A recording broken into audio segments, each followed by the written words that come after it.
Okay, so today I'm going to be introducing the final format of my return to the whatever Wednesday format, where I've been doing sort of random categories every week, but I've used it as an opportunity to jump into sort of other formats that I've always talked about doing, or that I sort of just felt like doing.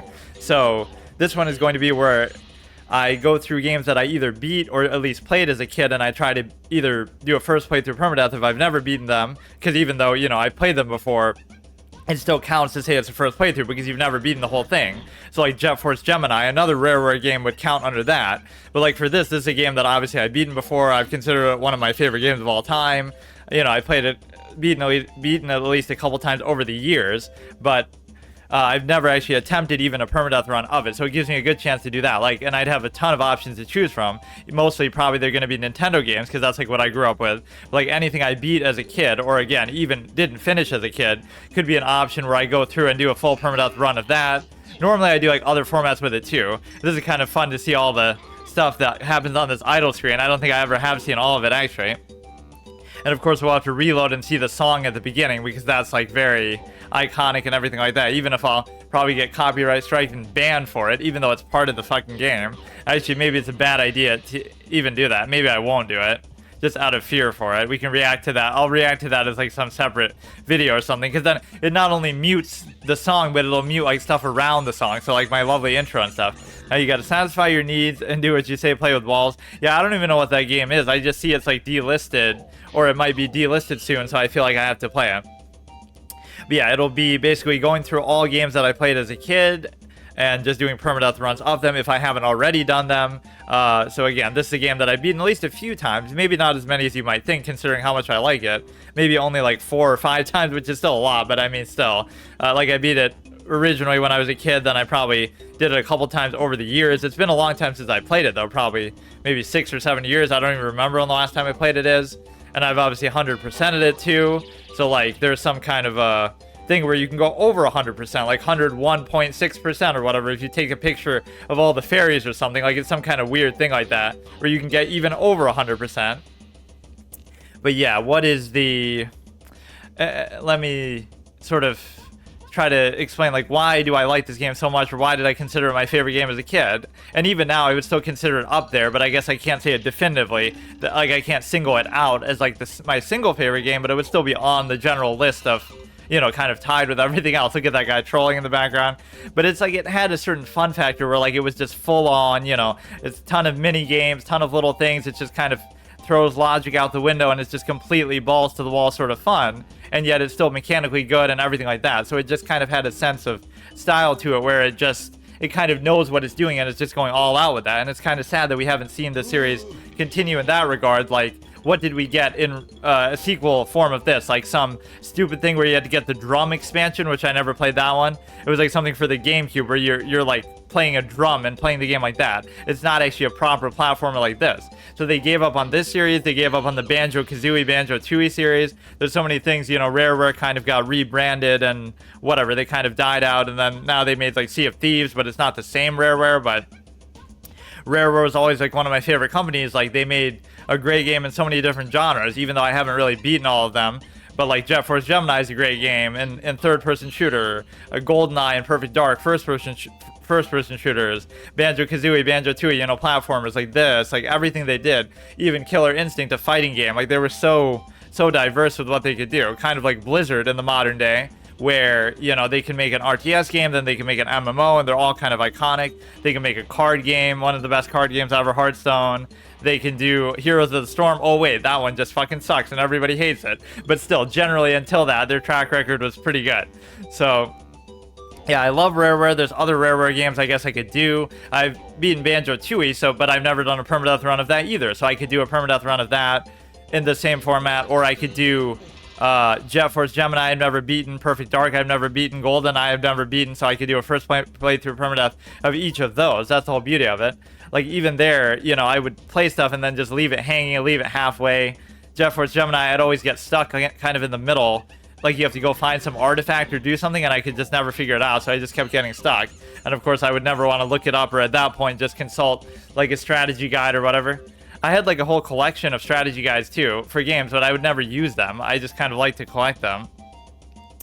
But what else? So basically, yeah, that's going to be the format. And what I'll do is I'll actually use this to segue into the end of the Whatever Wednesday saga here, where I've done like kind of all these different formats. Like it was meant as just sort of a segue into my next series, which is supposed to be on Wednesday, which is the Smite, where it's going to be my multiplayer permadeath gauntlet thing, where I go through every single character or every single character that's at least playable within a free-to-play. You know, I won't buy them with the real money if I run out. But basically, I play as each hero in the game until I lose, and then I move on to the next one, and when they all run out, then it's over.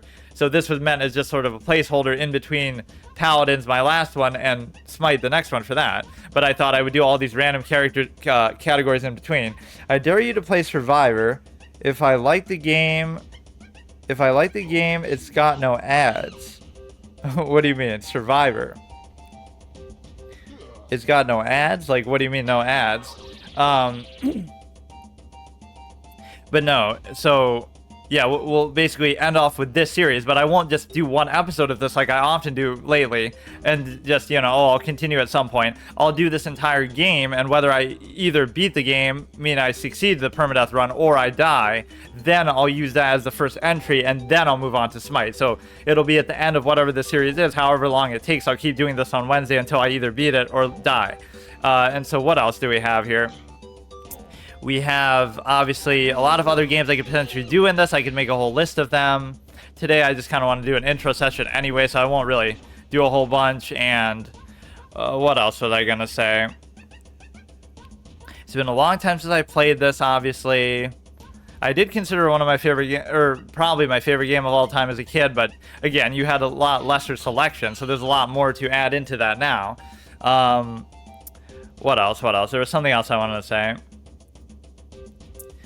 That's just how the format works. Obviously, we are going to okay, the way that I'm going to be playing these is kind of more like, you know, maybe like a normal player rather than, because it's not a first playthrough permadeath. I'll prioritize those that I've beaten before. That's kind of the whole point of it. I'll prioritize the ones that I've beaten before so that I'm playing it less in a completionist way. Like, I've already beaten this game multiple times. I've already 100%ed it. So now we're not playing it in a completionist way. We're trying to just, the way that I do with most things, like where I'm super slow paced and super completionist, but that's because it's the first playthrough in addition to permadeath, where I'm never played it before. I'm playing it for the first time, or at least I'm beating it for the first time. So most of these will be, I have beaten them, so I'm just doing it any percent, just regular permadeath, or at least for this one will be regular permadeath, but I often introduce other formats as well into it, like, you know, I'll introduce, there's like 3 things I do, I guess. Like, I'll be super completionist and slow paced and try to like 100% it. I'll also be like super, like add other formats in there, like, oh, I have 1 heart permadeath, like for Wind Waker, or like 1 watermelon permadeath for this, where like you only have 1 bar of life or something like that. And then the third thing is I could almost do like 100% no failure state run, where it's like you can't fail the jetpack game that you have to beat later on in the game, right? Or you can't, you know, you can't lose the Donkey Kong that you play in the arcade to get the coin to open the thing in K. Rool's room, right? So it's not just that you can't die and game over, but you can't fail any little minor mission, or, you know, you do a little barrel minigame, but if you fail it once, you lose. I'm not going to do it like that with this one, at least, because it's just to introduce the format, but those are kind of the weird, zany things. GTA 6 is next year? Yeah, I've been hearing a little bit about it. People cry about it not being released sooner, but I've been waiting for a chess update my whole life. Well, just go play Variants. That's a good enough update. So, yeah, we have the simple idea that we're not going to do any of those zany weird things. This will be, for the first time maybe in a long time, just actually a normal permadeath run, right? I can't think of any other format. Like, sometimes I'll do certain rules. I can't use certain items, or I can't do certain things, or I have a certain amount of health, or I have to do it a certain way, right? Just whatever that might be. But this will just be a regular one, and like I said, this will segue into my next series regardless of outcome. And this game in particular was annoying, right? There's very few games I would go through this much effort maybe to try to get to work, because you can't play it on the N64 because I don't know how to record it that way, and you also, there is no remaster, remake, re-release, anything with it. I have that Rare Replay on the Xbox, but that doesn't have this game. It has almost every other Rareware game except for this one, which is kind of dumb. It has Nuts and Bolts and all these other stupid ones, but it wouldn't have this, the iconic, maybe the best Rareware game, even maybe not in collective opinion that people would say that, but I would probably say that. But the point is that You couldn't find it on there. You can't find it on the Switch. You can't find it on anything. The only place you could have potentially gotten it that I looked for was the Wii U, but I don't even have a Wii U. And even if I did, I don't think you can get it anymore because they shut down the virtual shop. And there's a little black bars and scuff stuff you might see in this, right? It might not perform exactly perfectly. And even in the original version, it would have like frame drops on the N64 and stuff like that. That's just how it was. Like, this game was too much for the N64 to handle. It did come out like a little bit later in its lifespan than maybe I remember, like 2001 even, which doesn't even really seem right, but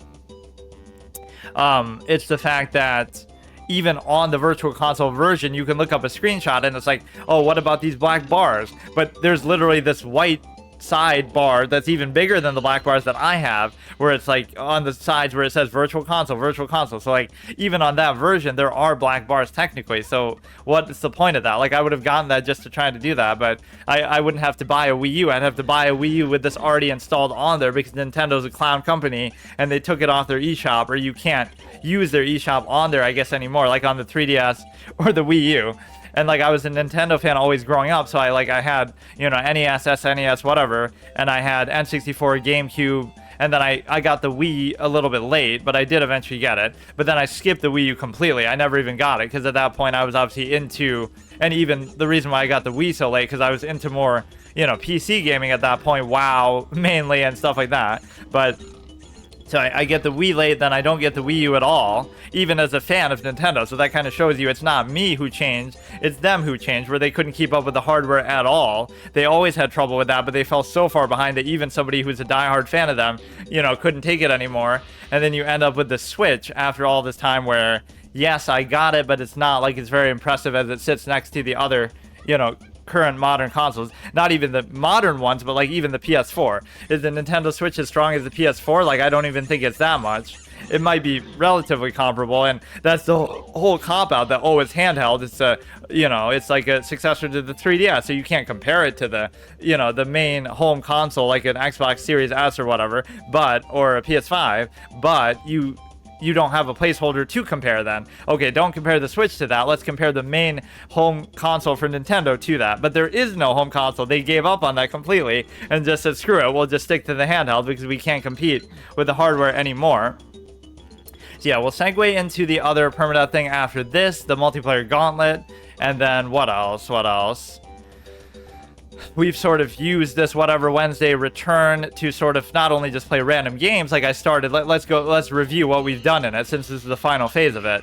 We went through and we started just playing sort of random games that I hadn't played in a long time or have never played before, like Genshin Impact and Honkai Star Rail and stuff like that, for whatever reason. And I didn't even know they were made by the same company, but it makes sense. Like, one would kind of make you think of the other, just the art style and stuff. And then I segued into the Webcam Wednesday sort of subsection of it, where I did, you know, a stream where I showed the chessboard on the webcam while I play chess. And then I did, what else? The Kindle Scribe, where I'm doing a writing stream on that, showing it on the webcam. And then I did a Rubik's Cube one on the webcam. So that was like the webcam section. Then I did like a little console checklist one where I used the, you know, each console that I have for like one different game, one different episode. So I did the PS3 to play the Red Dead Bounty Hunter series. Then I did the, I guess I didn't use the PS4. Kind of redundant maybe with PS3 and 5 in between, like whatever you could do on PS4 you could do on PS5 anyway. Then I did the PS5 to play Rocket League. Then I did the Xbox Series S to play Starfield, even though that was technically on Saturday. It was still part of the same general idea of trying to, bro, one day I'm gonna make a video from your stream and I'm gonna have to speed up the yapping. Well, I already talk pretty fast, so it's more so speed up just to get through it, but you can do that if you want. But no, I'm always known for long intros, although I maybe would used to talk less. I would just kind of be more concise with the point that I was making. But no, it's good with all these formats that I do. It deserves a little bit of elaboration. So basically, we did the console checklist. So I did Starfield then on the Xbox Series S. I did Rocket League on the PS5. I did the Red Dead Bounty Hunter on the PS3. And then I did, even though, again, Starfield was on Saturday, it was part of the same idea during the same period of time, with over a couple weeks. So, like, I did a month of webcam streams, like, okay, do the chess one, do the Kindle Scribe, do the what was the third one? The Rubik's Cube. Then I did the month worth of console stuff. So what was the final console one? It was like, oh yeah, I did the PS Vita then, I guess, which is coming full circle. It's like we're combining the webcam to capture the PS Vita because I don't know any other more sophisticated way to do it. It'd be probably too complicated. So the console checklist and the webcam Wednesday thing mixed together with the final showdown of me using the webcam to capture the Vita, where I'm doing the PS Plus Gauntlet. And so that's one of the other formats I introduced in this, where so we introduced just the ability to use the webcam to show, like, oh, look at all these different formats. Like, because, like, I'll do one episode of it, and then I can always continue it as a series later. Like, I could do more Kindle Scribe writing streams, or I could do more, you know, whatever. Like, I'm doing over-the-board chess on my normal chess episodes anyway. Like, the permadeath bot gauntlet that I'm doing. But also like a Rubik's Cube, like I could solve a puzzle on there, or something like something physically in real life. So it just opens the door for me to potentially use that in the future. And so the PS Plus Gauntlet I also introduced, which is basically just going through every game that I own through PS Plus over the years from like 2013 in order, and kind of you know, they're all permadeath or some kind of hard mode if I played them before, or a first playthrough permadeath if I haven't played them before. So going through every single game that I own on PS Plus. And so I started with that. I did Escape Plan, obviously, on the Vita, but I did Frozen Synapse. So that was my last Wednesday's week. So I just wanted to do the first game in there. And then I guess I was going to do one session and not play the whole game. But I died in, like, the second level. So I guess it doesn't matter anyway. So that was the first entry in the PS Plus Gauntlet. What else did I introduce in there? I guess that's pretty much it. Mainly the webcam series and the PS Plus Gauntlet. So now we're introducing this one, and this will cap it off. You're gonna get copyrighted? No, I don't think I have that kind of influence or power. Although technically, yeah, everything that happens on my stream is copyrighted, because especially when I do writing streams, it would have to be, you know, that is actually pretty serious, because some of the stuff I write is something I've either published in real life or whatever. Like, it would be kind of a big deal.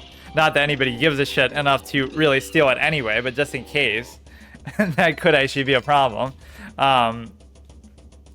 So yeah, what else? Just the fact that, like, considering I consider this one of my favorite games of all time, what are some of the other ones that have popped up over the years? Like Paper Mario: The Thousand Year Door, you know, obviously Skyrim, Fallout 3, WoW Classic, Warcraft 3, what else? Like Don't Starve, Binding of Isaac. So, like, this would still be on that list, but I can't single it out as much as I would have as a kid, where I could have just said, oh, it is just my single favorite game. And if you were to compare it, for example, to other similar games of the time, like, oh, it copied Super Mario 64, or even Banjo-Kazooie Banjo-Tooie. The one thing I liked about this more, or I guess Banjo-Kazooie and Tooie are kind of like that a little bit, right? But what I like about this over Super Mario 64, and what makes it actually better in some ways at least, is the fact that in Super Mario 64 you go inside of the painting and then come back out every single little mission or level you do, which is almost like a design shortcut. Like, maybe technologically they had to do that for the time, whereas this came out obviously a couple years later. Here you go into a level, and yes, there's fewer levels, but you go into a level and then you just do the whole level, right? You don't have to keep coming back in and out every time you get a golden banana, or every time you do a little submission or something like that, right? Sure, you go into these little mini game instance type environments, but you go in Jungle Japes and that's the whole level, and you beat it, and you beat a boss at the end, and that's it. So it feels more cohesive and like a collective level, whereas the whole mechanic of going inside and outside of the painting every time you do a little minor mission inside of Super Mario 64 is actually kind of a bad thing, right? Despite how great of a game it was, and obviously it came out much earlier than this and it was much more influential as a result. But that's the one part I need a proper emote for that same shush thing. I started using that little emoji on chess.com, or on the chess. So what else? There might be certain technical issues with using this, because this is even my other computer, because it wasn't working on my other one, and just getting this to work was kind of a nightmare. It was kind of sad to see that there was no re-release. So yeah, we will, let me just recap the main points, right? We will do this Nostalgia Gauntlet at some point in the future. It'll be like one of those open series, like my PS Plus Gauntlet, like my Xbox Game Pass Gauntlet, where I go through every single Game Pass, every game on the Xbox Game Pass, and do some sort of permadeath or hard mode or something with that. That's actually what my arc is technically. Yeah. The only thing I don't like about it is the fact that he smiles in it, because I never smile, but I'm just always doing the shush thing, or at least that's like my motif for like my channel. And every series I do, I want to make like a channel art for it where the character's kind of shushing. You know, that would be like a whole consistent thing. But yeah, we have the Xbox Game Pass Gauntlet, go through every game on there as permadeath, or some kind of hard mode. Again, if I played it before, So Nostalgia Gauntlet kind of takes after the same thing. We'll have Smite, obviously, to do after this. We'll have, you know, the webcam thing to come back to. We have the other, you know, console stuff to come back to. So I leave a lot of these series hanging, but this is one that I actually won't leave hanging. I guess I will as an overall series, but not the game itself. Like, I'll just do, you know, I'll finish this game for sure. And what else? What else? Yeah, it's a real shame this game hasn't had a re-release. And of course, I do like Rareware. I would listen to that song, but now I'm actually scared, so I won't even do it. Right? It just feels like it would be only appropriate to react to that iconic song at the beginning. What are even some of the options and stuff? I've never really thought about it. Even that's kind of cool how he does it. Stereo should be fine. I'm going to take some time getting used to the controls, too, because it's not something I'm used to doing in this sort of format. In fact, the last time I played a game on the N64 was probably that randomizer for Ocarina of Time, which I didn't really enjoy that at all. I'm not a big fan of randomizers. I don't like randomizers, speed runs, or hitless runs. Now, I didn't actually play anything in here, but maybe I was trying to go in to test it, but I didn't actually do anything. You get the little violent grenades, orange grenades. So yeah, let's go ahead and watch the opening cutscene. Some of the graphics like that are going to be bugged out. And I don't think it's supposed to zip it up a second time like that, is it? I'm not going to really remember anything, right? I mean, generally I will, but I'm not going to remember every little fine nuance and detail of it. So yeah, this is a break from my normal permadeath runs lately that I do, or generally where it's not going to be any other crazy format. It's not going to be super slow-paced completionist. It's not a first playthrough permadeath. It's not any other format. It's just a regular straight-up permadeath run, not a one watermelon run, nothing like that. Just a normal thing that I've never attempted before, which is actually kind of surprising. As much as I love this game, as much as I love doing permadeath runs, you would think I would have done it at some point, but I just never got around to it. But that is my whole thing. I love doing it with games I haven't played before. It's almost too easy if you have beaten the game, but not really, because I failed plenty of them, but just in theory. This opening cutscene is pretty badass too. And of course, this game trolls you with the fact that every time you quit out, like the Banjo-Kazooie Banjo-Tooie do that too, right? Where Gruntilda will be laughing in the background. Every time you quit the game just to stop playing, right? You save and quit. Then it'll act like you gamed over. It even says it, like, and then K. Rool's laughing. So that doesn't count as a failure state. Like, oh wow, I failed my permadeath run. You get to see the game over screen every time you log out or stop playing. Like, you know, I don't know why they really did it like that. It acts like you're actually dying if you don't beat the whole game in one session. The way they have... Yeah, see, this game has such a great sense of style. Like, it has... between every chapter, it'll have this awesome cutscene that's hilarious with K. Rool and him, whatever, doing all this, like, making fun of his minions and plotting stuff out. This is kind of bugging out a little bit with the texture. Did Reflection Song got me copyright? No, it didn't.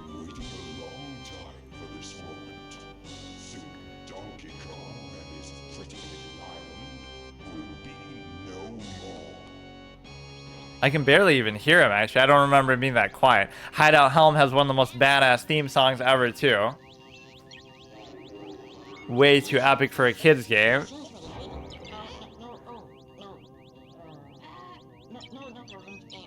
Yeah, that would be one of the formats I would do. Like, I can't fail the Jetpack arcade game. If I die once in that, I die in the real game. Or this is the kind of shit that I do, though. 100%, you can't fail. You can't fail a mission, or you can't fail a mini game, or you can't fail the Donkey Kong thing. The game on the... I got stuck on that for a long time as a kid too. The actual original Donkey Kong arcade game that you have to beat, you know, in order to actually get some rare coin at the end, right, to be able to progress. So here's the one objective criticism of this game, though, as much as I do like it, is that there's a bit of content, as much as I say it's like fun overload, and it's just crazy, zany, and illogical, but in a good way, like where it's just, you know, one fun encounter, minigame stuff after another. The one thing that wears on people is the fact that you play as all the different Kongs, right? Donkey Kong, Diddy Kong, Trixie, Lanky, and Chunky, and I feel like some of those haven't appeared like in any other games, really. Obviously Diddy and Trixie I think you've seen in the Donkey Kong Country games and whatever else, but this is a pretty badass intro. But no, you don't see Lanky or Chunky, I don't feel like, in too many of the other games.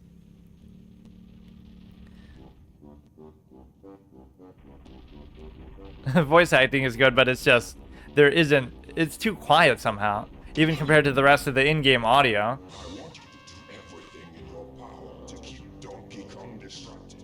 Steal that hold of golden bananas he treasures so much, and take care of his pathetic friends. This time there can be no mistakes.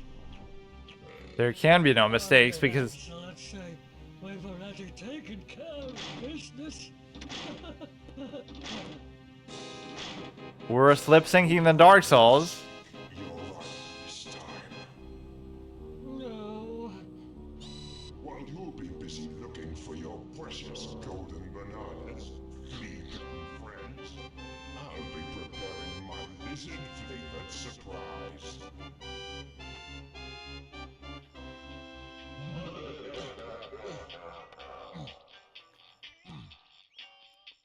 Funny how you have beaten games multiple times but can't finish chess. Well, there's no way to really finish it. Squawk, DK, DK, come quickly, they're gone, they're all gone, bark.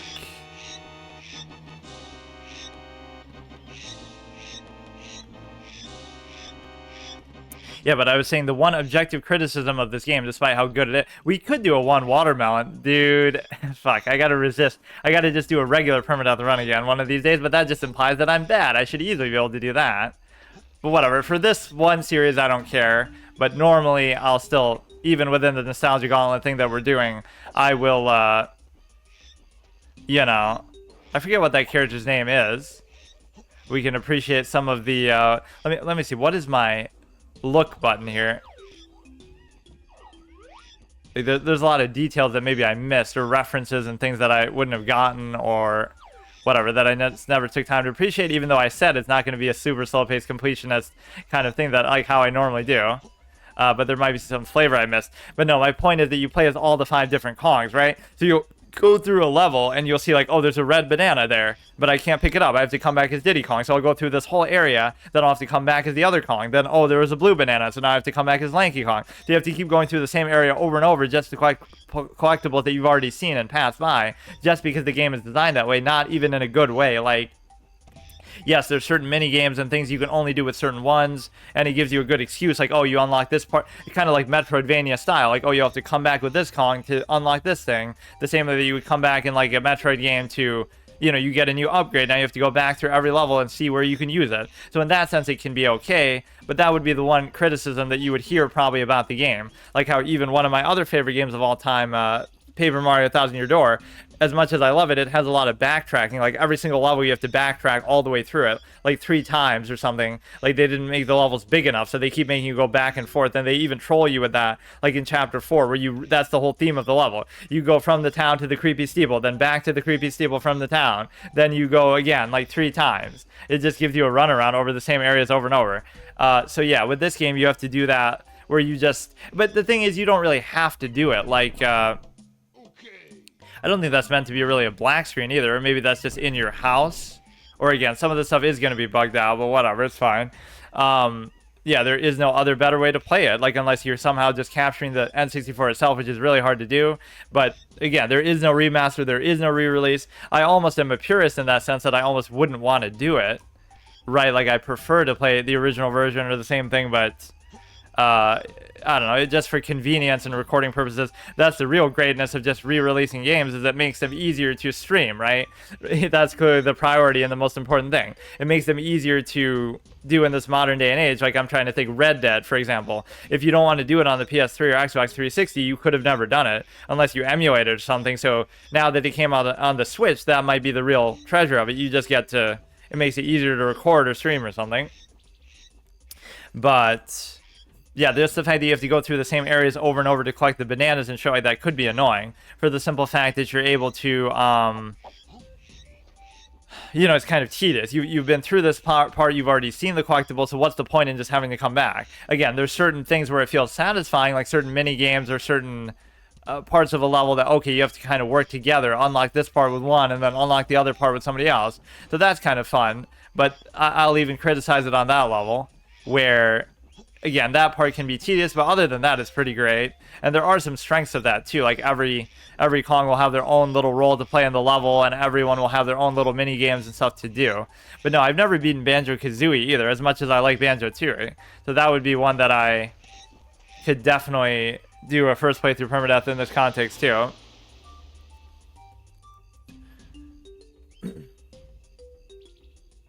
Yeah, I won't be worried about like all the little secrets and stuff. I'm almost tempted to do a one watermelon thing, but that might be...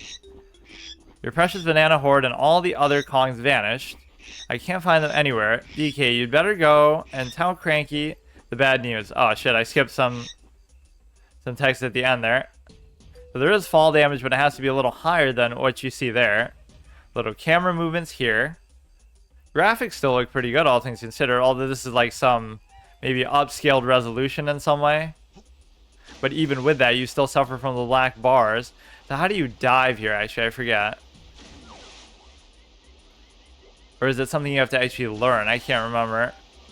So you get the oranges down there. They kind of introduce a lot of mechanics early on, right? I don't think it takes that long for them to give you some of these abilities. So these kind of trees you can't climb up. And these ones you can, basically. You have to remember that. I forget what's even in here. But the music in these games is really good. Like, Rare just had a certain secret formula that was so good. And it's really sad to see them...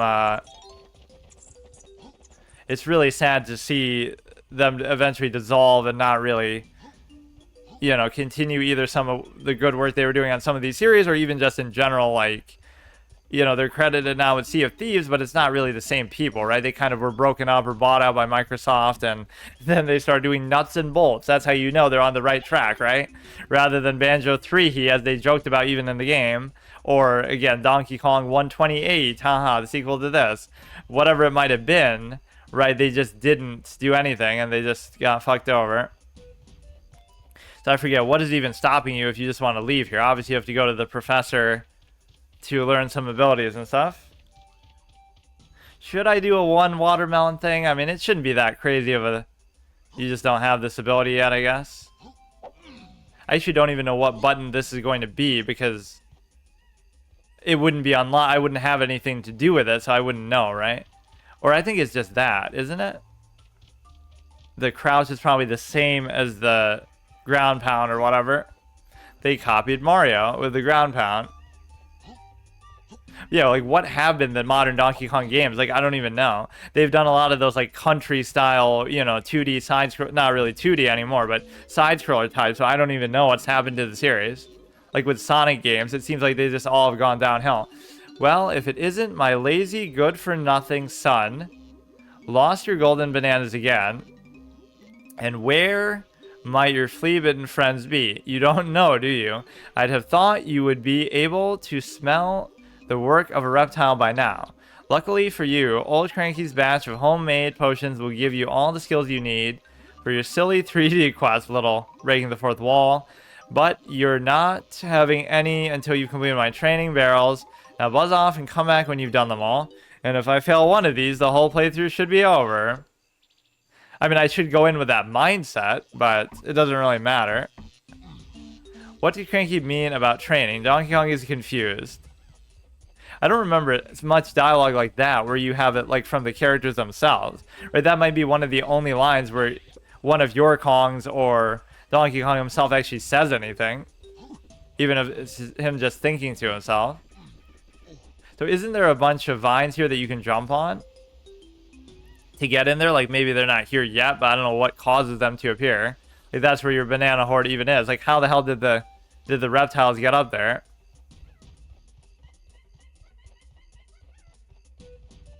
Yeah, the music in this game is really good, but you can always kind of tell Rare music from you know, whether it's Banjo-Kazooie and stuff. It almost sounds like they reuse some of it, but they have just a certain style to it. Grant Kirkhope or whatever. You can just immediately tell. Yeah, this is what the game is all about. All these random minigames. Press A to leap from one... Which you could say, oh, that's without context. But a lot of these kind of games are like that. It's not like there's any logical... Z, yeah, if only I knew what Z actually was. And why would you even need to drop from it? I guess they're just tutorializing it, but...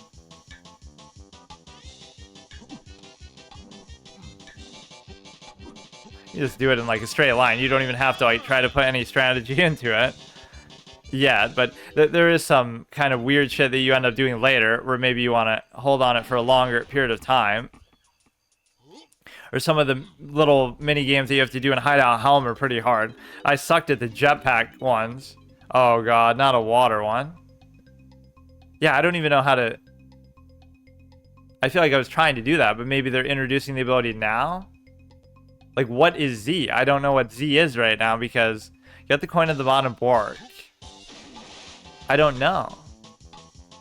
I might not even be able to do this. Whatever is... I don't know what it is.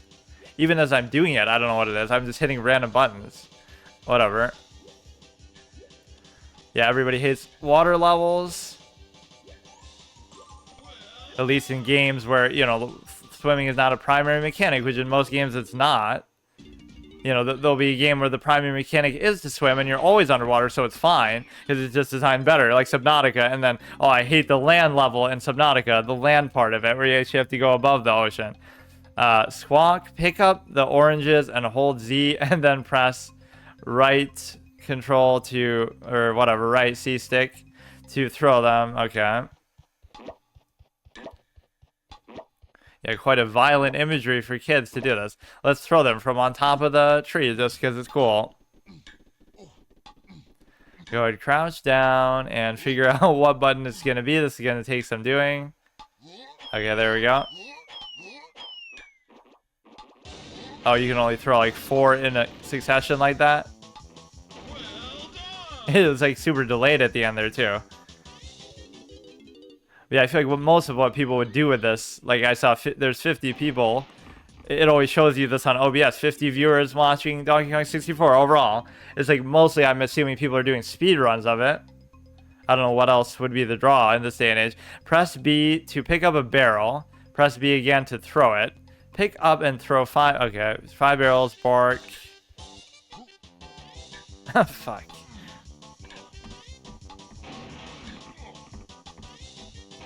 Not really any sort of context you can do to make this more interesting. Like I was trying to hit the tree with it. But yeah, so far it's a hitless run. I haven't even taken any damage, even though there isn't really anything that could do damage to you. Even fall damage doesn't seem very easy to come by. I'm sure there is a way to do it, like where your character squishes down. Squawk, hurry and go get that potion from Cranky. And let's get going, Bark. Wait, I thought we only did 3, didn't we?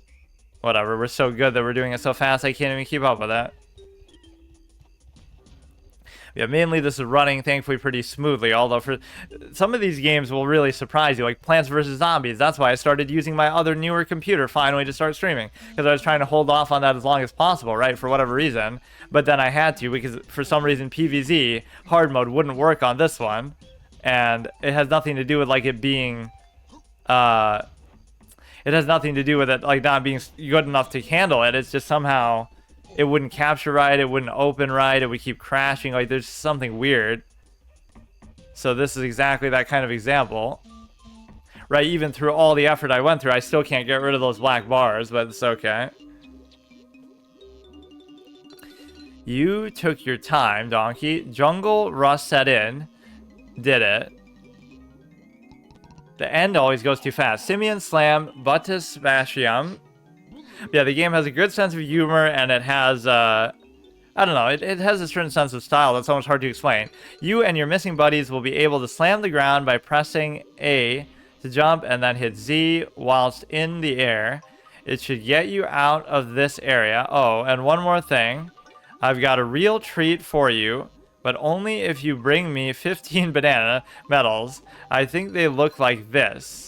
You don't even know what they look like. I see you later if you are lucky. Like, this isn't the time to be fucking greedy for medals, dude. Like, our friends went missing, everything's looking down. But no, bring me some goddamn stupid medals. So when do you learn the roll thing? There aren't really that many abilities that you have to learn, so I don't feel like it's that big of a deal, but... Or can't you use this on the thing in there? That little dirt pile? Or maybe that's some other ability you get later. I feel like you can just ground pound it and it's fine. So what was the button that I just used? I don't even know. What the hell? I don't get it. Okay, it is the crouch button. Okay, fine, fine. No, I don't remember actually what you do with that. Probably some other calling has to come in here.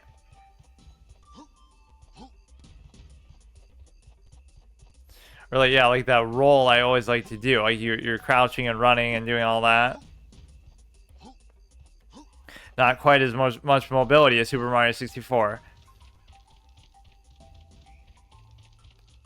But like, there's something so over the top with it, even from the opening song. Like, that's why I disagree with that song even being a meme. The opening song that I can't show because I'm afraid to get copyright now that I think about it. Because like Zombies on My Lawn from the end of, speaking of PvZ, from the end of that, like I'm doing a world first clear of PvZ hard mode, unironically, right? That specific version and the New Game Plus. And my commentary of me celebrating gets copyrighted out and muted. Why? What the fuck? He ate a fly? I don't think I remember that.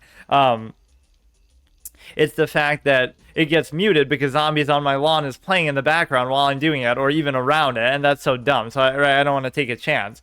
But the point is that, what was I saying? Like, yeah, like it's over the top from the beginning on purpose. Like people think, oh, that song at the beginning is so stupid that people make fun of it. It's supposed to be stupid. Like what, you think that's supposed to be a serious like attempt at making something that's hard hitting art in the form of music? Like it's obviously meant to be fucking stupid and silly. Just like the whole game is like that. Squawk, he's back. DK, King K. Rool's island is just over there. Yeah, I never would have noticed that. He must be the one who stole your bananas and kidnapped the other Kongs. I've taken a quick look around, but the only area that hasn't been blocked off is that island with a cave on it over there. Oh yeah, you go in and... Oh yeah, there's kind of a cute storyline with this guy, how he's... I don't know, he's like sort of bitter about his captivity, and then he ends up helping you, and then... There's something that happens towards the end that's actually kind of satisfying with him. I can't remember exactly. Find a similar numbered pad in the same area and press Z to transport between... No fast travel run. Fast travel ruined gaming. But you must be the change you wish to see in the world. You don't even... You get just to get to revel in your loneliness. But he's not upset because he's all alone. He's upset because you're choosing somebody over him. Right? That's why they do those animations normally. So obviously Diddy is the red, Lanky is the blue, Chunky is the purple, Trixie is the green. Or no. Trixie is the purple and Chunky is the green. Because it kind of... That goes in the order that you get them in. So let me try to remember where you get each one. You get Diddy and Jungle Japes. You get Lanky. I forget actually where you get him. I think you also get him in Jungle Japes. Wait. You get... I think you have all of them basically by Frantic Factory. You have Trixie by Frantic Factory for sure, because you need her to beat the Jack-in-the-Box guy. The boss fights in this game are pretty cool, but they kind of recycle them too. Even though they're kind of more badass and different once they do. I actually don't remember you get most of them, but I think you get them all by the 3rd level, which is Frantic Factory. Every level is like some sort of alliteration, you know, Jungle Japes, Angry Aztec, Twitch chat would love that, because there was that phase where everybody was making jokes that were just based on alliteration, like Dying Daryl or Lying Larry or whatever, like stupid stuff like that for a while. But yeah, Jungle Japes, Angry Aztec, Frantic Factory, Gloomy Galleon, Fungi Forest. What else was there? Fungi Forest and... what was the haunted creepy castle? But there's something in between, right? Fungi Forest, creepy castle, and Hideout Helm. But I feel like I'm forgetting one, right? There must be something after Fungi Forest. I don't know. Fuck, my first hit. It's no longer a hitless run. I could totally do the one watermelon thing, dude, and I should do it. So obviously this will be the way to Angry Aztec. What the fuck was that jump? I don't know. Some speedrunner's trick, surely. But no, there's almost like an emotional, sentimental moment with that guy towards the end somehow. Where it's so uplifting that, oh yeah, he's gonna...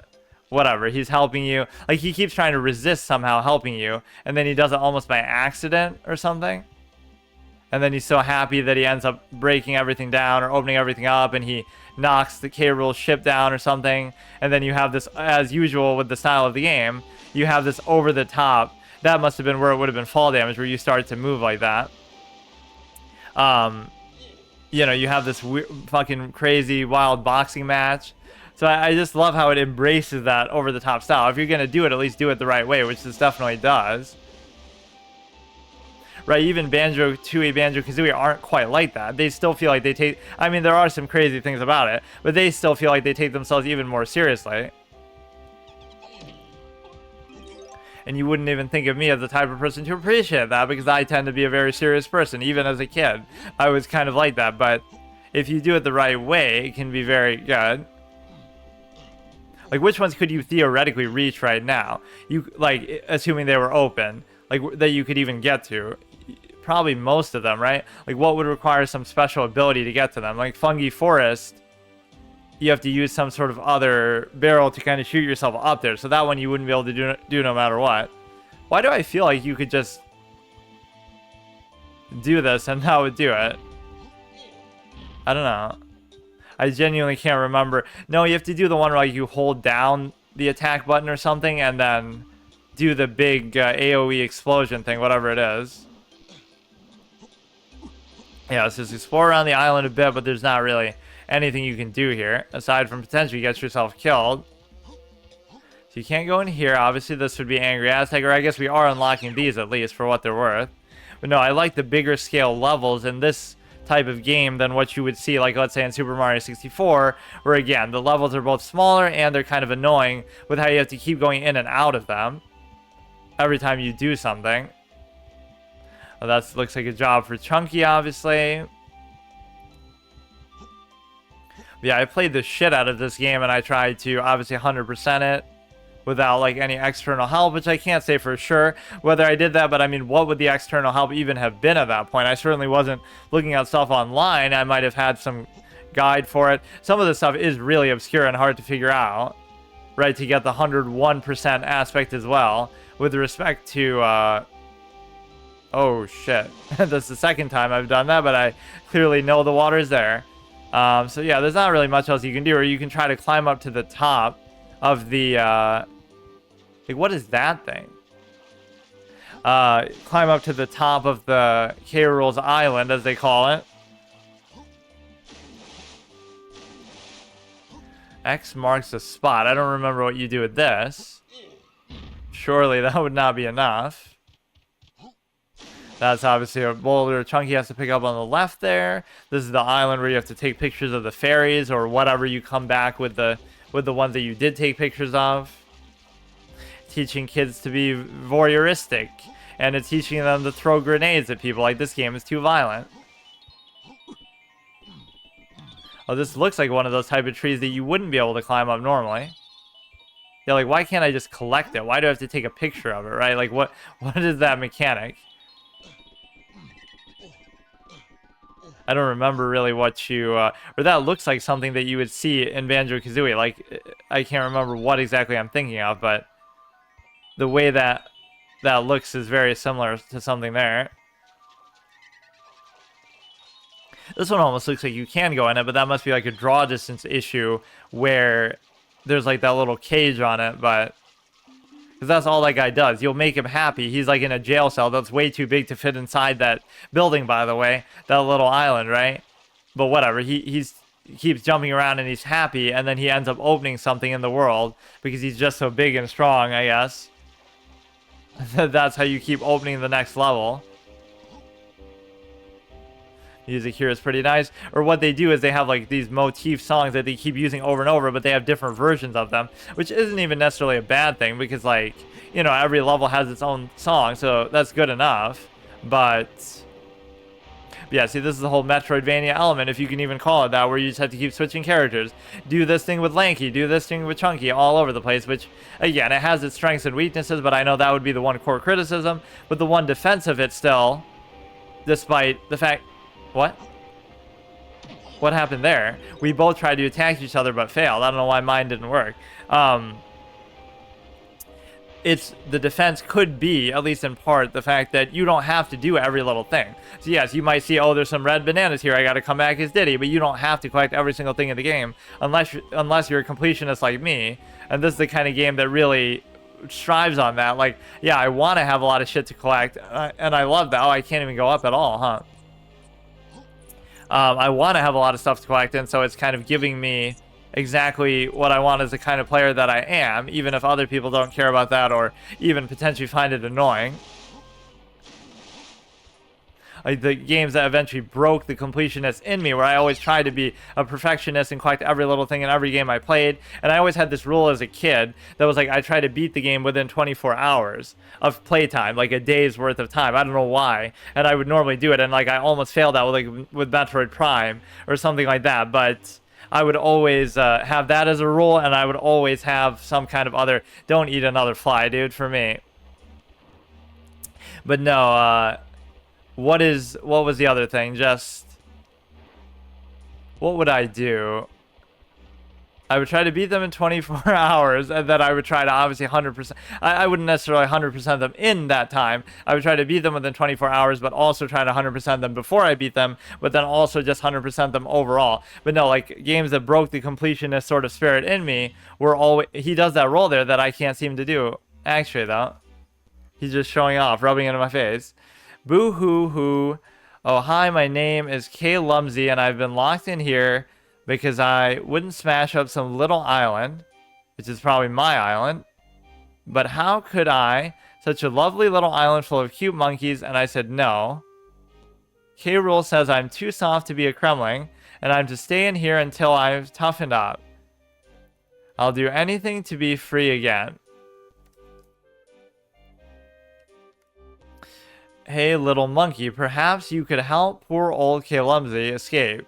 Oh, go on, I'll be your bestest friend. Oh, I thought he somehow had a reservation about even wanting to escape or join your side that way. Yes, Donkey will help K-Lumsey.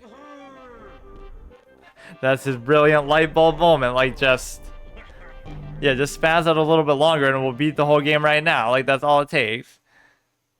But no, I love the little dialogue they're giving Donkey Kong. I don't really remember there being too much of that. Well, that's Jungle Japes, courtesy with the golden banana in there. Oh, K-Lumsey is so happy now, but K-Rool has taken the keys to this cage and given them to the biggest and most feared soldiers in his army. If you manage to get hold of any keys, please bring them back here to open my locks. Don't tell K-Rool, though. Yeah, like I have his cell phone number. I'll just call him and tell him. Shit. They always skip too fast at the end. That's why I don't hold down the button to advance it either, because it goes slow for a while, but then it goes super fast. You get to hear him crying and stuff. There's a golden banana there that he'll kind of randomly open up, or you'll get it with Lanky. Like, who would be my favorite out of them? Not giving any bias. I kind of like Lanky, just because he's weird, but it's almost like he knows he's weird, or he revels in being weird. Or you wouldn't be able to get there fast enough, or maybe you will. How do I do that roll? I don't understand. He just did it there, so you can't tell me, oh, I don't have it unlocked yet. Yeah, see, I guess I can do that instead. But it's like, oh, I can do it. It's like that would have been a failure state of, oh, you can't fail any little minor sub activity, challenge, mini game, whatever. Because, like, you got to think about it. Oh, I'll fucking fail again. You got to think about it in context. Like, it's not failing a permadeath run to fail the jetpack game or to fail the Donkey Kong whatever arcade game, even though you are able. What would happen? I would get trapped in there. I actually wonder what, like, if I go in there but I don't pick up the banana, but I guess the act of picking up the banana would probably open it, right? But otherwise you could somehow trap yourself. Yeah, see, like, this music sounds a lot like something from Banjo-Tooie, like Jolly Roger's Bay or something. Okay, all we got to do is that stupid roll thing, which I can't seem to do, or even the jump should work. Or maybe I just can't make it, but who would be that much faster? Huh. 8 seconds is not quite enough, especially when I'm doing it so inefficiently. You gotta just spam that stupid roll. I mean, Lanky moves faster when you go and do a stupid handstand and stuff. Try to do it with that.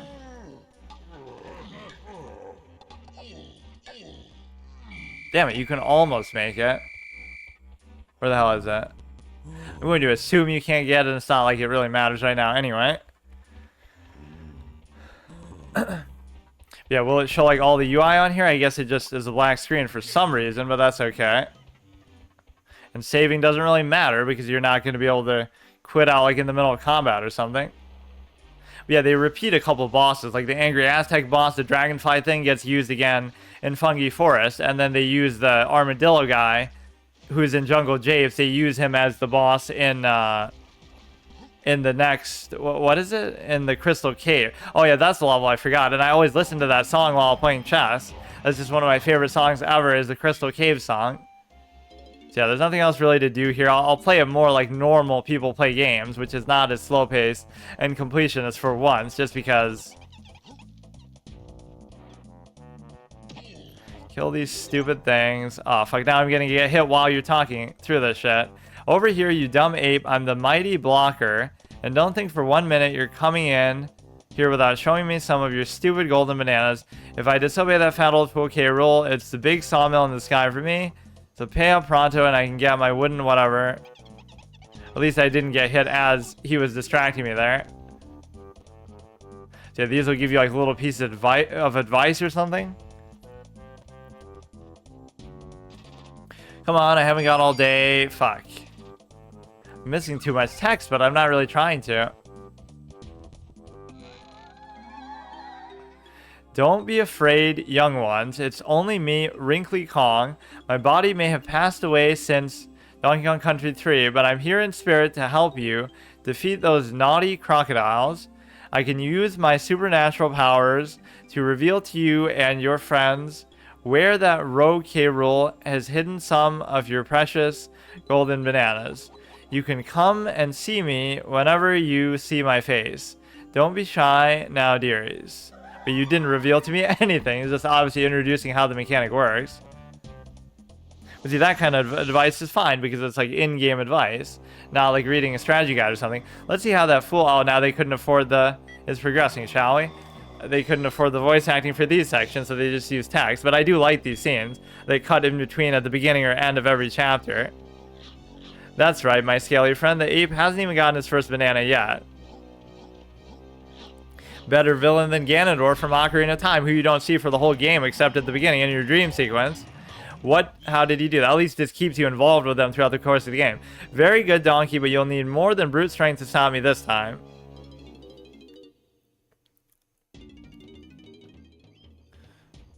This is a pretty good level. I don't know what I would say my favorite level is. I can't say Crystal Caves now because I forgot it even existed, but gather as many bananas as you can before going through one of these portals. Oh yeah, then you go there to face the boss, obviously. Collect 75 or more bananas, and you'll even earn a banana medal. So what if I just speedrun this level and just beat it? Like, I don't care about anything. Or, I mean, I'm not going to skip over Diddy Kong, but... Pretty good music here. Yeah, let me try to think. What would be my favorite level out of all of them? Angry Aztec is pretty good. This is pretty good. I think Frantic Factory I actually like quite a bit. Gloomy Galleon is pretty cool despite it being a water level. And, you know, some of them I like just in terms of partly based on the aesthetic or just based on the music too. Fungi Forest is kind of cool with the whole gimmick of day and night. Crystal Caves, Creepy Castle. I mean, they're all pretty good. I can't really... There's none that I actually dislike that much. You know, even with the water... Fuck, I keep forgetting what is attack. I keep forgetting... Or, the whole consideration of... It being a water level still doesn't even hurt my opinion of it too much. I don't remember it being really all that annoying. I guess the water temple in Ocarina of Time ruined water levels for everybody, though. That's a good example. Just with having to take on and off the iron boots so much is what would really annoy people. Yeah, there'll be like these songs 100 times over where it's like a million versions of the same song. Yeah, let's just try to beat this level, because it's not like it should take that long, but I'll get distracted and meander and do all kinds of other shit, right? That's the problem. Which is what this game is kind of perfect for, just getting distracted. And see, that I would play games like they're open world games even before there were such a thing, or they were so common. Like, I would just try to get every little thing and wander around even when you don't have to. K. Rool's minions have hidden 25 golden bananas around this area, but you'll only be able to find 5 of them without the help... Oh, is that actually how they're structured? I don't remember that. So you get exactly 5 every single level. I kind of don't like that because it shouldn't be so exact. It should be one level might have more for one, and it's, you know, it's more dynamic and unpredictable that way. I didn't know they were that precise.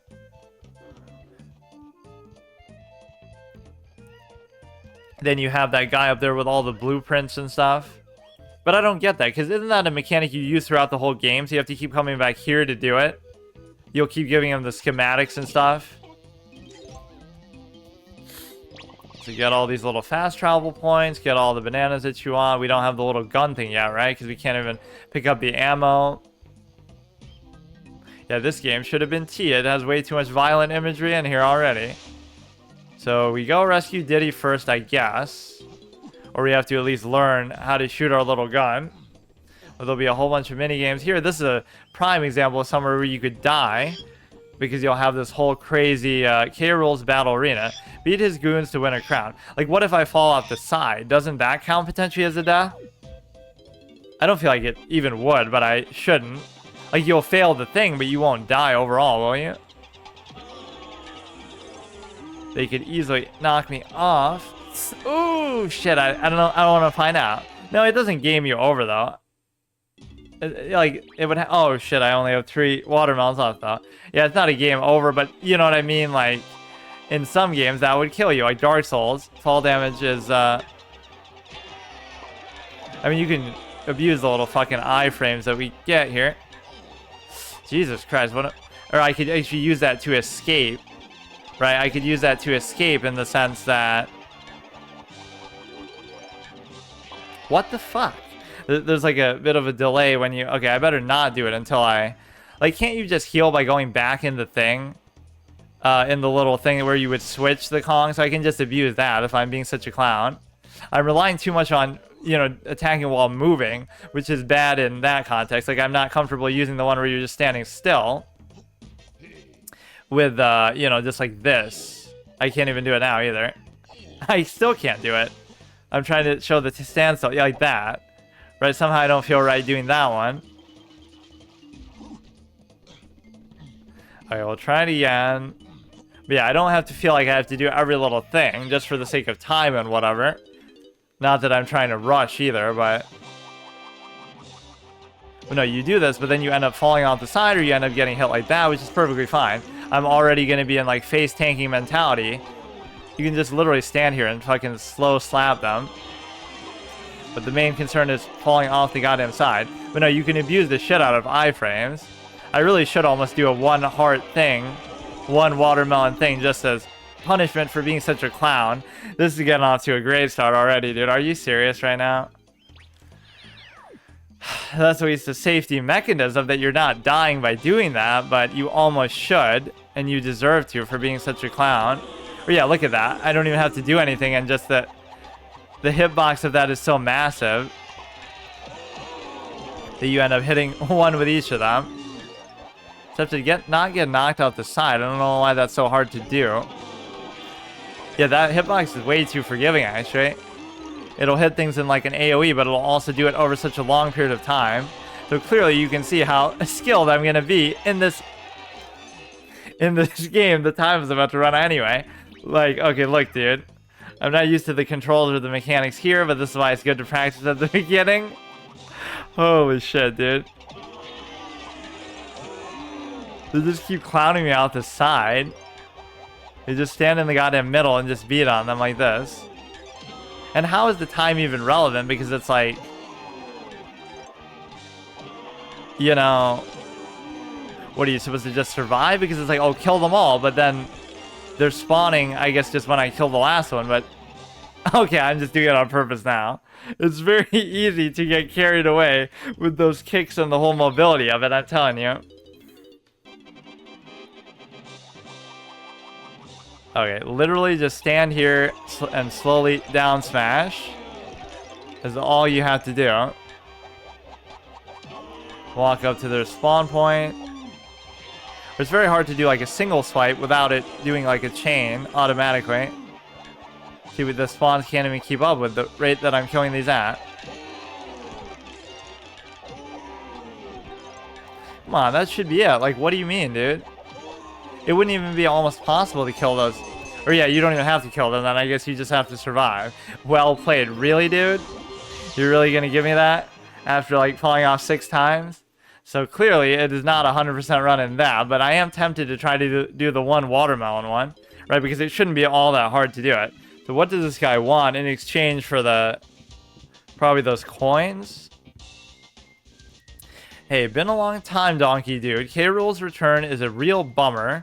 So the main monkey's here to fix you up with some reptile kicking hardware. Check this out. I've got this guy would remind you almost of FPS Doug, or I guess FPS Doug would remind you of him with all his movements and stuff. That'll trash K. Rool's army, and if it's your... Dan, the ending of those is always so crazy.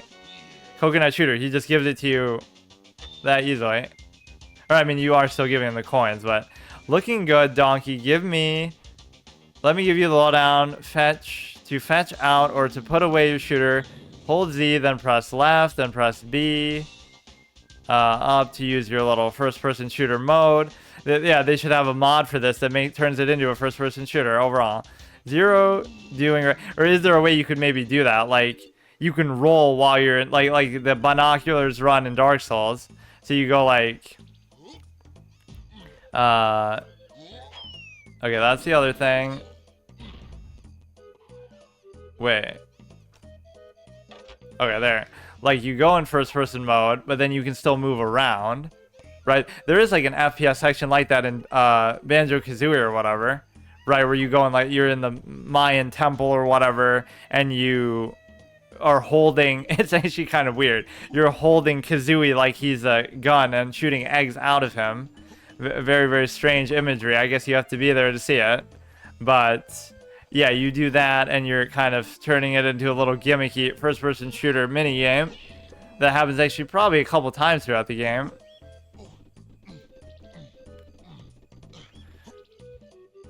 Like, how many would you really need to even beat this level? Like, assuming I just want to get Diddy and just beat the level. Like, you don't even have to do anything else, because there is a lot of stuff to do, but then you'd have to get some other upgrades and stuff too, I bet. Like, there's another cranky in the back... where it's like raining and stuff. Yeah, just get this right in front of him and show off. Like, this is not the time to celebrate, dude. Your buddy's right there in captivity.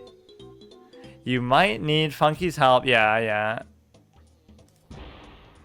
So you can just magically spawn that because you need his help. I feel like everything in the game is just like that. It's just random stuff with no context.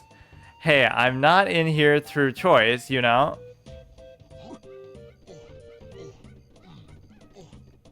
No, you're in there because you're a clown. Elitist victim blamer comes out like it's your fault, so why should I help you? Nobody had to rescue me. Like, I'm the primary target that K. Rool hates the most, but he doesn't take me out. Right, I'm just too smart somehow. I have a good security system in my little stupid house or something. But yeah, this guy plays a big role. Like, there's a lot of those teamwork kind of moments where, you know, that guy will come at the end and help out. Right, the guy we just talked to whose name I already forgot. He'll do something at the end to help you against K. Rool. This guy will help you with the schematics. So everybody ends up kind of helping out. I think this guy actually works for K. Rool, but he just somehow helps you anyway.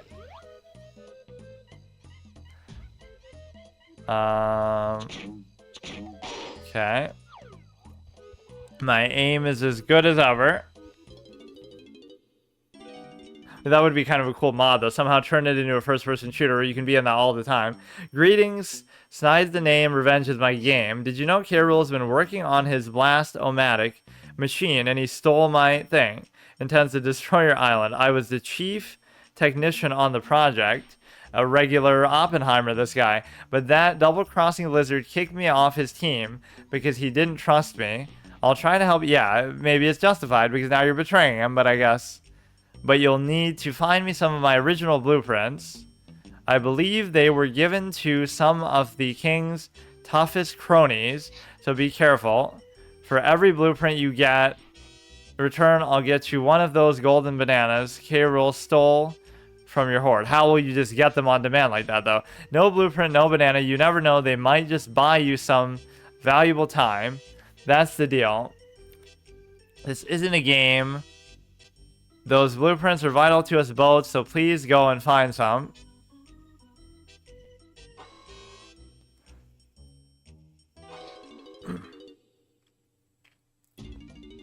Yeah, you get that for killing those big guys with the blue whatever. not really blue hair, they're just blue overall. Okay, no reason to mess with the bee. There's like a little cart game that we get to play too. I mean, clearly you're not gonna die, right? Like, you'd have to be really bad or something to actually die and lose. Fuck, that didn't seem as far as we've fallen already before in other places.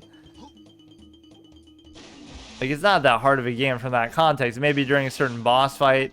Some of the boss fights are pretty good. Like, I can't decide on, like, what my favorite level would be, but what would be my favorite boss fight? Then let me try to think. The armadillo this time is okay. When he returns is actually kind of badass. The dragonfly is okay. I wasn't crazy about him either form. The Jack in the Box guy is actually pretty badass. That fight, that whole arena and everything is cool. So that could be one. Gloomy Galleon, the fish, I don't really remember super well, but that one's okay, I think. The creepy castle one is kind of silly with the stupid, you keep just launching yourself at this cardboard thing. I don't know what they were thinking with that one, but it's not even mechanically that bad, but it's just kind of silly for, like, one of the, you know, the second final boss of the game. What else is there? So yeah, Jack in the Box is pretty badass. The second form of Armadillo is pretty good. And then the second form of the Dragonfly, I don't remember too much. But yeah, I'm more and more tempted. I didn't say I was going to do it, but I'm more and more tempted to say I'll do the one watermelon thing. I should always do that. But my mechanics are so bad, because something about this is just a little uncomfortable, and I have to get used to it. Like, where are you supposed to hit this from if not here? The fact that it's faded makes you feel like it's out of range, but... yeah, I don't even get it. You could hit it from some angle, like, up there, but... or the real way to open any cage like that is just with draw distance. Like, it'll be so far away that it'll just disappear. You probably hit it from here, but it almost doesn't feel like that would be what you're supposed to do. Let's go here, go here. Is this really what you're supposed to do? It almost just doesn't even feel natural. Or, oh, I even got baited into thinking...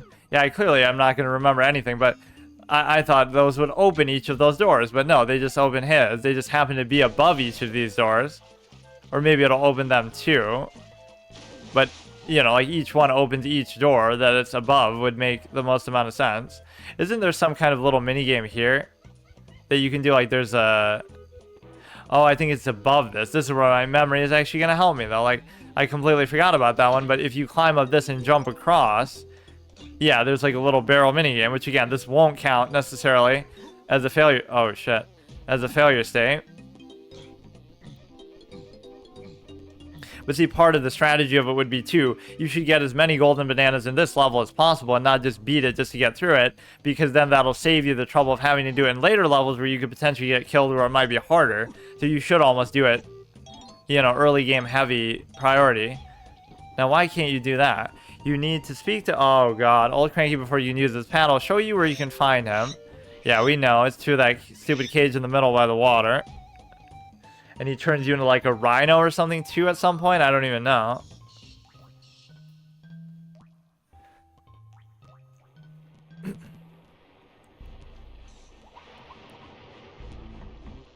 A lot of fun random mechanics like that. Not even unlike Banjo-Kazooie 2, like where Mumbo would turn you into all kinds of crazy stuff too. I keep forgetting what is what, dude. This is harder than I thought it would be to get used to. You got the little pilot controls upside down, which I kind of hate that. Oh, come on. Okay, good. Get out of there.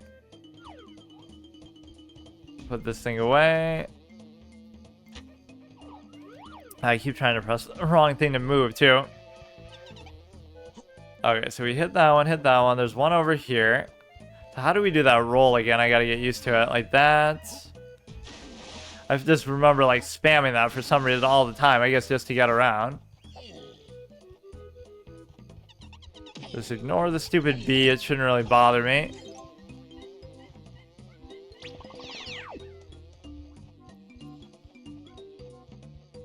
But yeah, like that prisoner guy, oh, what was it, K. Lumsey, he's almost complimenting you because he says, oh, you're a little Kong, but he calls your entire island little too. Does that mean K. Rool's island is little too? Because they're the same size pretty much. So everything is just little to him because he's so big, but you're more than little. Let's go here. This thing doesn't even seem to give a shit. The aggro ranges are kind of not very punishing. That almost didn't look like it hit. Wait, but wasn't that the... Or did I not hit the one? I got distracted by trying to get across the top there, and I didn't actually even hit the one over here. But yeah, it's certainly not going to be a 100% run. Even if I decide to make it a one watermelon thing, I can't even say for sure. I'll just get a second one by accident, and then I won't be able to control it, like... You know, I did that with, obviously, Ocarina of Time. I can't remember if I even did a permadeath run of Majora's Mask. I tried doing one once of Twilight Princess, and I died in the Forest Temple, and then I never did it again. Way to go. Now that I'm free, I can help you by collecting red bananas. I'll just go and wait in the tag barrel until you need me. That's the first thing you want to do when you get rescued, is go in the fucking tag barrel, dude. We haven't even seen any red bananas yet, either. To sort of tease what that mechanic could be and make you wonder. But no, it's like, what do you call it? I don't know why I struggle to get inside that so much, too. Yeah, let's look at his animation when you change from him. But yeah, I hate your stupid little rocket thing that you always do. Hello, Diddy. There are 5 golden bananas for you to find in here, too. What happens if you, like, fail... something on time?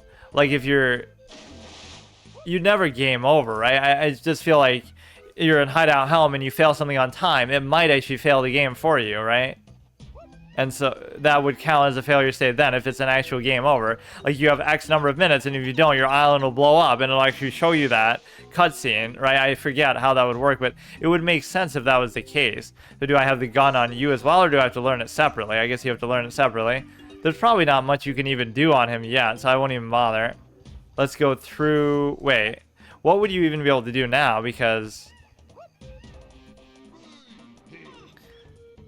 you didn't open any of the cages, so... Or let me get that golden banana first. Figure I should at least beat this level, even though I did kind of a long intro and whatever. It kind of deserved. This is a pretty fun format as well. I just always open the door to these formats, but then I never finish them. Or I never even finish, like, the first entry in them, because, like, I'll be... Either I'll just die like a clown, but at least that counts as finishing it. But, oh my god. But also, you're in a position where... like, I'll just do the first episode and be like, okay, now I've opened the door to it, I can come back later. But then I leave too many of those things hanging. So this one, I won't do that, right? We'll reach a conclusion no matter what. Whether I beat it or die or whatever. Yeah, I couldn't pick a favorite boss or a favorite level because they're all so good, I guess, but the one thing I don't like is them recycling them. Even though the fights are vastly different, and again, that Crystal Caves one is pretty badass from what I remember, but even the Armadillo guy is pretty, or no, that is the Armadillo guy, the Dragonfly thing. Is pretty crazy. I think I remember being disappointed by the one in Fungi Forest because, like, what does that have to do with Fungi Forest? He's in a pit surrounded by lava, and he's like a dragonfly who's spitting fire at you. So why the hell is that in a forest level, right? It has nothing to do with the level at all. They could have come up with something, you know, even if you're going to use that. Even in Angry Aztec, it almost doesn't make sense because, what does that have to do with fire? It's just like, whatever. They just had this filler boss that they just wanted to use, and they use it twice. I guess a lot of the bosses don't make sense, though. Like, what does Armadillo have to do with Jungle Jays? What does he have to do with Crystal Caves? Jack in the Box makes perfect sense because... in fact, Armadillo might even make more sense in the desert. An armadillo that might live in the desert, right? Not like a fucking... in a forest, in a jungle. But no, why can't I change my camera here? The Jack in the Box makes sense, obviously, in like a toy factory type environment, and then the fish makes sense in Gloomy Galleon, and then the cardboard cutout thing kind of makes sense, even though it doesn't make sense kind of on any level. You have to kill this guy only as Diddy, though. So this is one of those things that you could find annoying. Like, why does it matter if you're going to come across it anyway? So you just have to do the same thing over again. And then I'll switch again. But no, I mean, obviously you don't have to be as thorough with it. How would you open this thing? There's some bananas under the water here too that we can do. I always take the long way with that. But let me guess, Diddy can't swim for some reason. It's not even like Lanky is better at swimming or something, that he, you know, Gloomy Galleon is like his level. Like every character has like a level that's feels somehow dedicated to them or whatever. Like the boss is sort of based around them. So obviously Jungle Japes is going to be Donkey Kong's level, then, you know, Angry Aztec is like Diddy's level, you know, sort of. I mean, every Kong is still going to be involved. Then Frantic Factory is Trixie's level, because obviously you get to, I forget even if there's a drowning mechanic. I feel like there's actually not even. So monkeys, apes can just breathe underwater forever, I guess. But no, Trixie going against Jack in the Box, right? Like, you have to be able to twirl your hair and jump around like that, otherwise you can't do it. Right, so no other Kong would be able to do that, so... And then obviously Lanky's is Gloomy Galleon, then Chunky's is Fungi Forest, and then I forget after that. I guess it just rotates back, maybe? Like... Crystal Caves is once again Donkey Kong with the rematch against the Armadillo guy, and then I forget, Creepy Castle could be Diddy, but I feel like it's almost Donkey Kong just since it's like the final level before Hideout Helm, and then Hideout Helm is like a teamwork extravaganza. So let's go kill that stupid guy in here. The camera can be pretty annoying sometimes, like it's just... Like, what's the point in it turning around there? All you're doing is just going forward. And then here, it, like, wouldn't let me change it at all. Oh, you gotta be a little careful with these, though. Just kind of slow pace them around, though, even though I can't see shit. Fuck. Or they have, like, a lot of health, too, so you really do have to watch out. Watch out for that stupid shockwave thing. Kind of stun lock him. It's really just that easy. Fuck. That's our first blueprint. I don't think it's gonna matter too much now. Or you do get like one golden banana per thing, but you don't even need golden bananas, right? You just need the ones to get in through to the boss for now, which is just whatever, some X number of bananas, which I don't even think would be that many. Right, I think collectively between the Kongs, whatever your overall banana total is.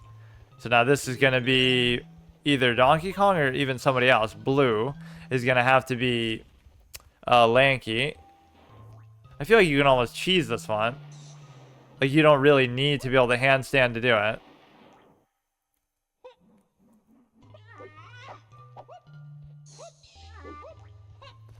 Yeah, we could turn this into a Rareware Gauntlet alone, just with all the Rareware games that I've either played or haven't beaten, or even have beaten but haven't done a permadeath run off necessarily. So their Shockwave can be a little scary, but other than that, they're kind of useless. I mean, that's how most of the combat in this game is going to be. Just, you know, you can just stun lock them. There's nothing they can do.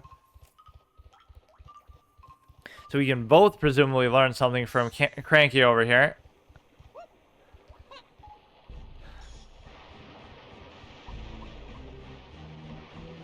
These things get one shot just the same as anything else, so size doesn't really matter too much there. We don't even have the gun as Diddy, so do we have to go back to that guy again too? I mean, they put these little tag barrels. I didn't even know that's what they're called. I don't know what I would call them, but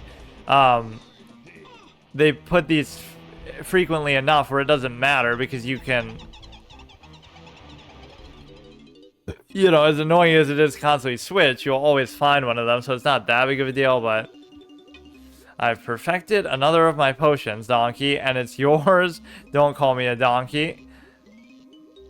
And it's for... You won't... you can't fucking read that in time. You could make some sort of joke like, whatever. I am serious, and don't call me Shirley. I am a monkey and don't call me a donkey. I don't fucking know.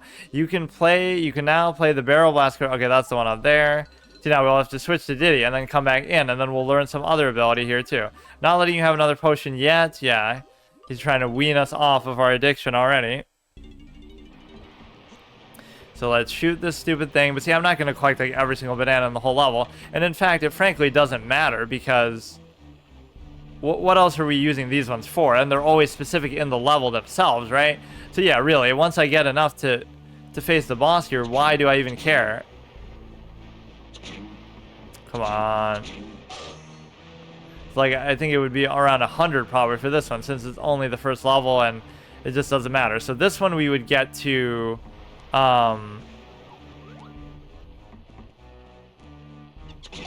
this one we would get to do what exactly? Probably he would teach him to become a rhino, or maybe it's somebody else, or maybe it's just me who can do it. So that we have to learn how to do like a stupid ground pound, but we don't have to learn how to become a rhino. It's just something you can just magically do by just touching the box.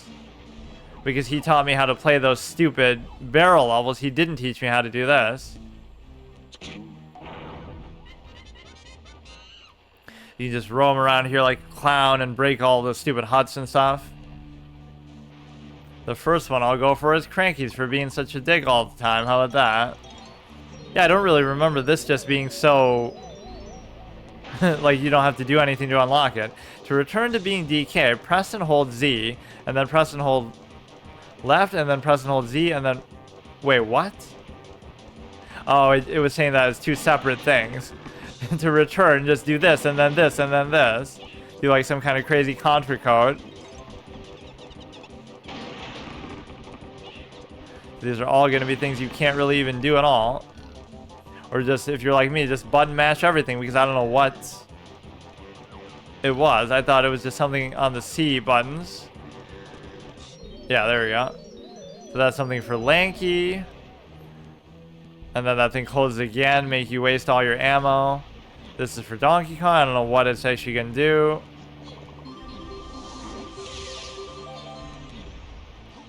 Or how often do you get those? Like when you get 100 maybe? Alright, that's just a random golden. I mean, that's all it's ever going to be. And it, of course, has to have product placement on there, too. The worst. Can't even eat your bananas without product placement anymore. So now we'll do that with Diddy. I don't know what that's going to do either. What were we even trying to do? Like, there's some other... Oh, yeah, I wanted to go back to get a gun for this guy, assuming I don't have to do some other condition to do it. Or I'd have to, like, have some coins to get it, which I'm not going to have with him yet. We could turn in the blueprint, which would just give us a banana, but we could do that kind of at any time, right? We don't have to keep going back and forth like that. Oh, shit. I'd have no choice but to do this. And how close is that going to take me to it? Still pretty far. But there's going to be no other way. Like, you have to be able to do it. It's not like there's some other ability you're going to get to make you go faster in doing this. Okay, okay. But you having a brain might help you go a little bit faster. Or there are some coins there. That angle is just all wrong.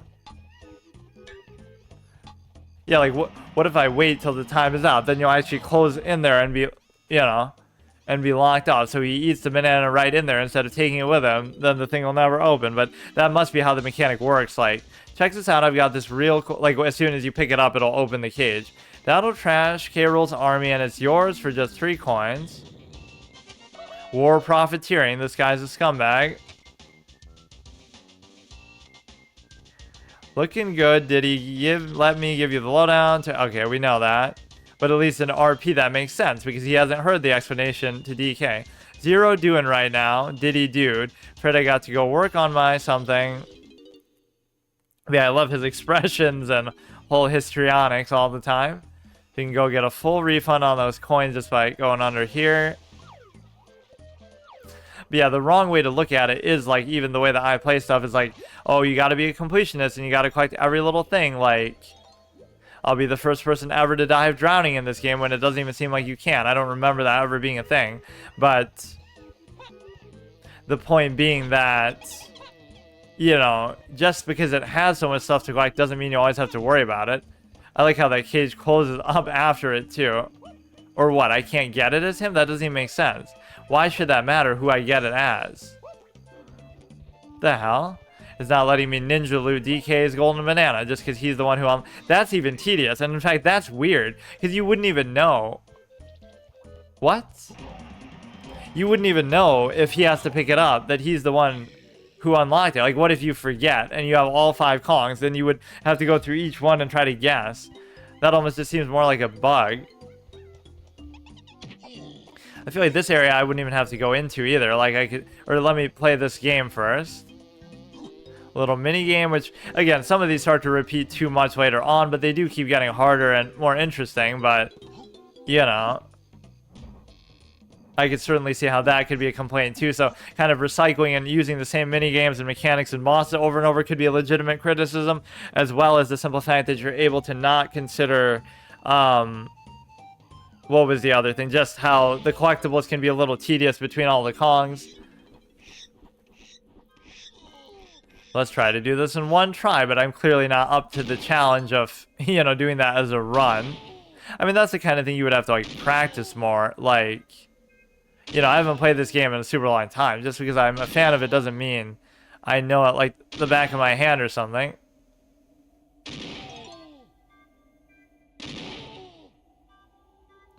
So that I still what the fuck? I was gonna say I still failed because I missed the one banana, so I missed that one at the end on purpose because I want to get the other collectible right along the way. Unironically, I was gonna do it again anyway.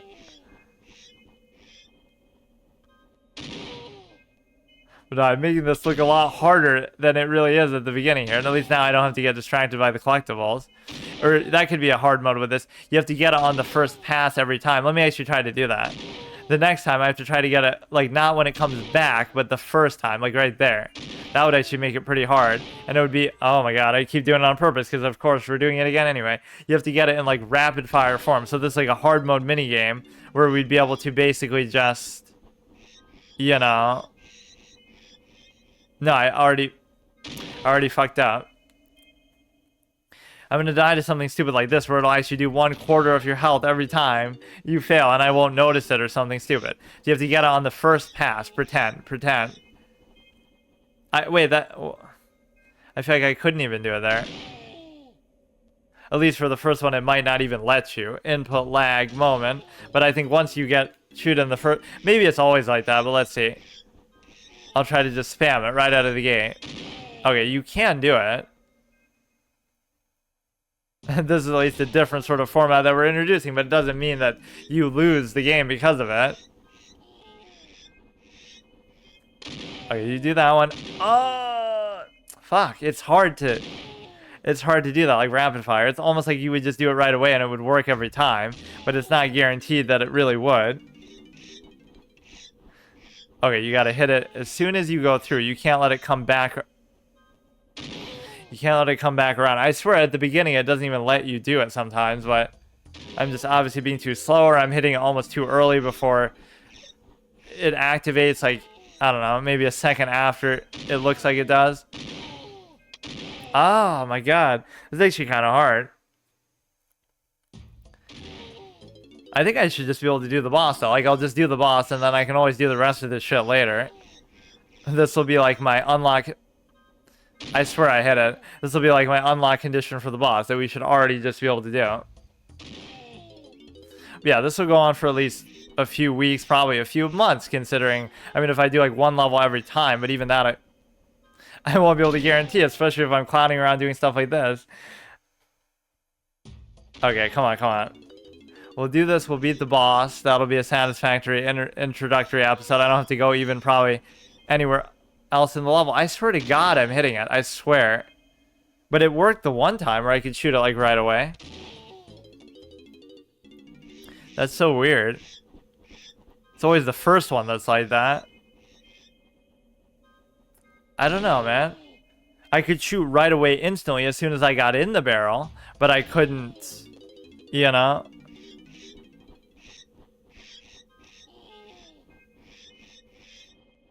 That's such... Okay, let's do it from the second one then. Or I guess I just can't. And I still didn't even get the banana. Come on, I want to at least do this just as some sort of fun little challenge. But why the hell won't it work at the first one? I swear. Oh my god. This is actually so hard because you always jump the gun and I don't know. You have to wait, but you can't wait too long because then you'll miss it. Because it normally, you know, is hitting it halfway in between its cycle of movement. God damn. Yeah, totally not a speed run, by the way, and also not going to be one of these OCD completionist runs, but even when you don't 100% the game, I have to invent my own little challenge type things to do. Oh my god. This is actually genuinely challenging, though, because again, it's just fast enough, but you can't do it too fast, because then you'll miss it too. It's almost like you could just spam it back to back, and you would get it every time, but not quite.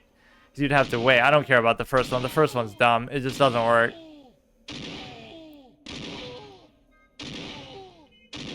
Oh, God.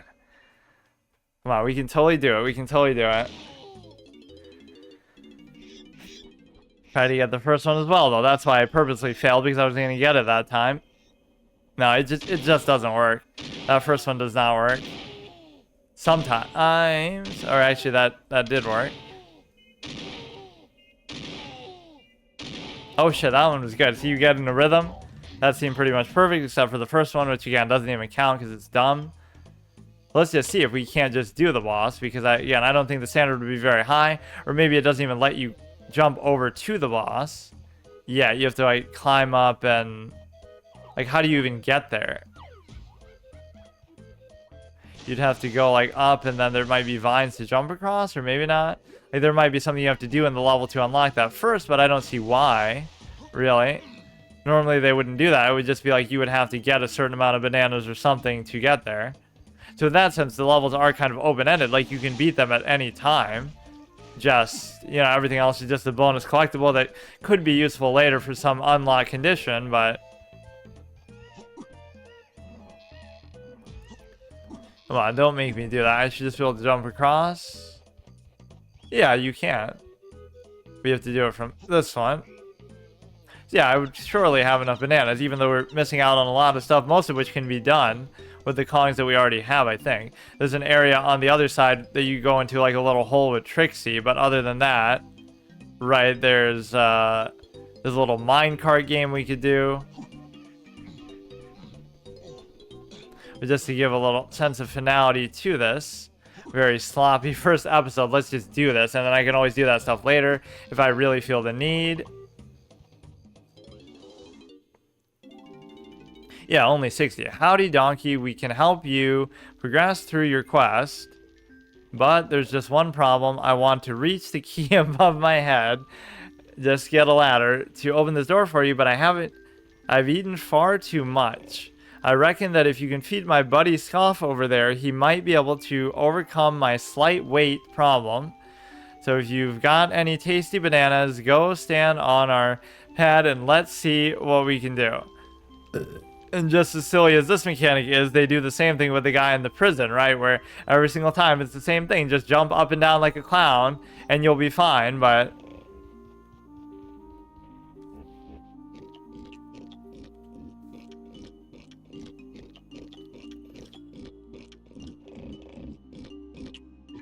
And of course, you can't even interchange the bananas between the levels because... Whatever. That wasn't properly animated even. Like, they barely even touched the key. And they make that even feel like it's random, but obviously it's Donkey Kong. Yeah, I forget who does it in Creepy Castle. I feel like it's either Diddy, just because they kind of go in order like that, or it could even be Donkey Kong again, just because, oh, it's the final level, so that, you know, whatever, it doesn't matter. Everybody gets one chance, and then Donkey Kong gets 3. He hogs all the screen time, and in this level, in the 6th level, obviously, Crystal Caves, and then in Creepy Castle 2. I feel like it, or maybe you can just switch between and do it as anybody, but I don't see why that would even matter. Or if you could switch, then it would be kind of cheese, because... I'll be too slow to actually do it. Or maybe not. I underestimated how slow he would be, but this one is kind of slow, you know. The ones later become super fast with both this armadillo and the round 2 of the dragonfly, dude. You can kind of circle back here. Okay, easy enough. You just hit him 3 times. Typical Nintendo boss mechanic. Let's try to do a hitless run of this guy, which would be pretty easy too. Fuck. Why not just stay in this form forever? Then he'd be unbeatable, but that would just be too easy for him. Okay, so much for the hitless thing. Man, I'm just really sloppy. Damn it.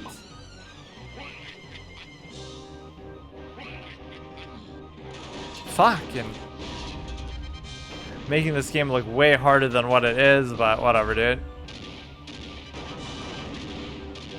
See, now he can't see, and then, oh my god.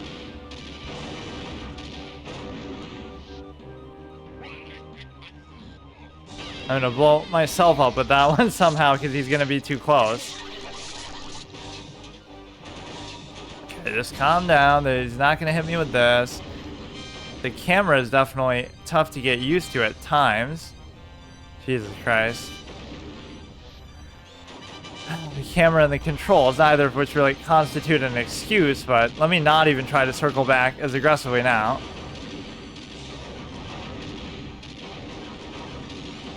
Okay, well. Look, dude. Look. What the fuck is wrong with me? Holy shit. I'm not even doing like any additional formats with it, and I'm just so bad that I can't even do a regular run anymore. What is that shit, dude?